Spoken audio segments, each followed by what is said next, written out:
Good evening, I'm Steve Hensley. There is a major development in the manhunt for the person of interest in the shooting death of the United Healthcare CEO.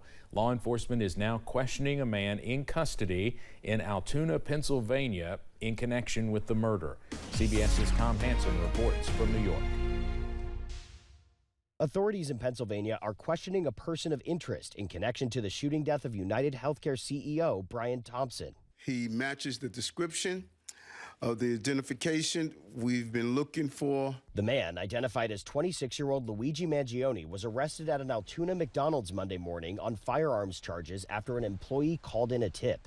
Officials say Mangione was carrying a ghost gun and a silencer. Also recovered was a fraudulent New Jersey ID, matching the ID our suspect used to check into his New York City hostel before the shooting incident.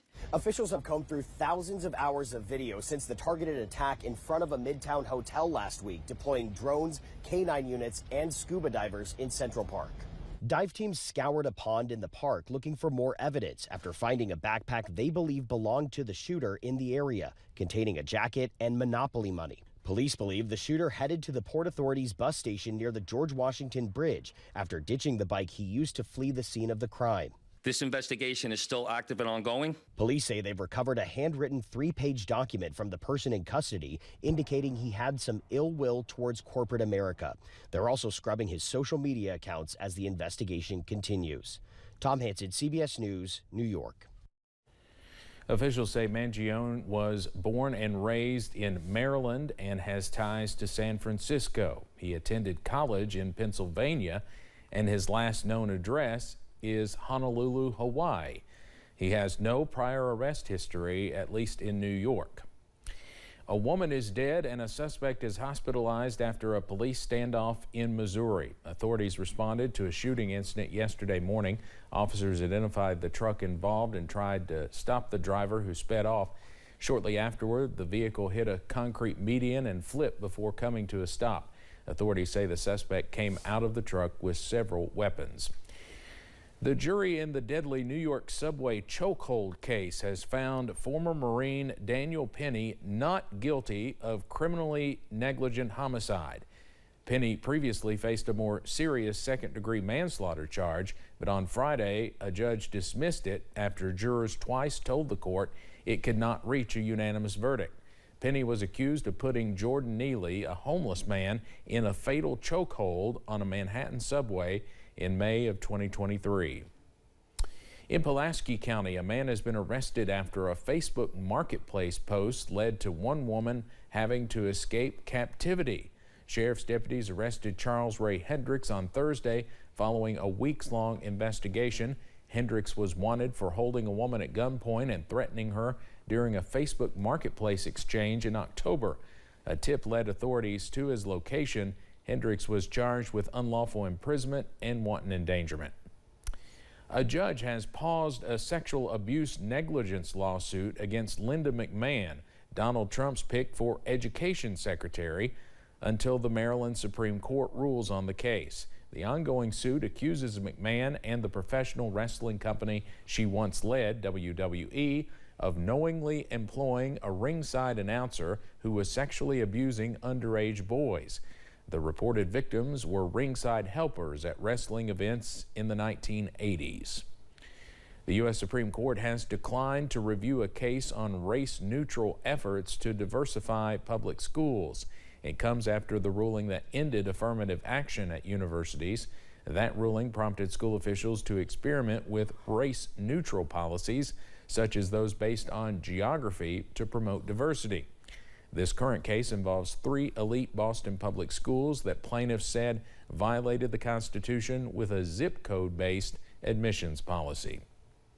A woman who claims jailed singer and record producer Sean Diddy Combs sexually assaulted her at a party when she was just 13 years old now claims Jay-Z attacked her at the same event. The woman filed the lawsuit against Combs last October, but on Sunday she amended it to include Sean Carter, also known as Jay-Z. The woman says both men sexually assaulted her at an after-party following the Video Music Awards in 2000. Jay-Z has denied the accusation.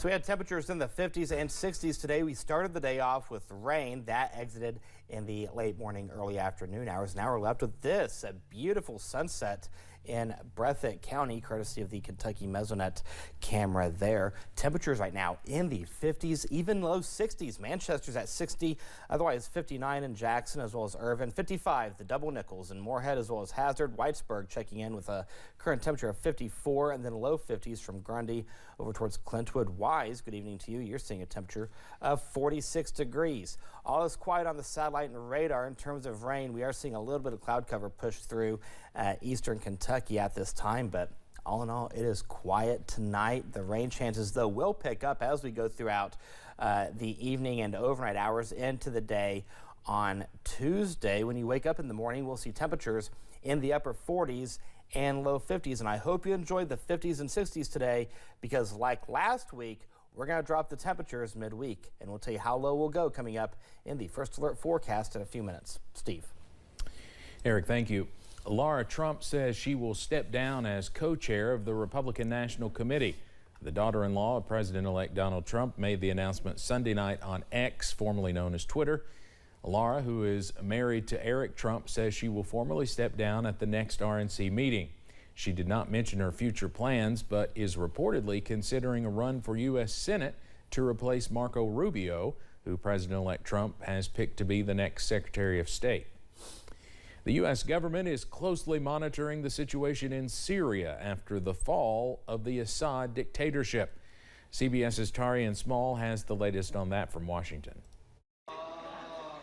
In Aleppo's reopened markets, Syrians are trying to get on with their lives after seeing the fall of Bashar al-Assad's regime. Allahu Akbar. For some, the end of the dictatorship means freedom.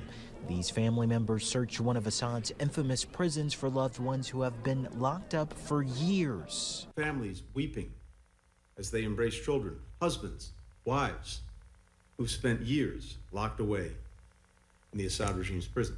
The U.S. says it is searching for journalist Austin Tice, who was imprisoned in Syria and believed to still be alive. Events that unfolded over the weekend in Damascus may present an opportunity to get a little bit more information about where he is, what condition he's in, and what we may be able to do to get him home. There is a leadership void in Syria right now, and both the U.S. and Israel are using this time to carry out military missions in the country. The end of this regime is a defeat for all who enabled its barbarity and its corruption, none more than Iran, Hezbollah, and Russia.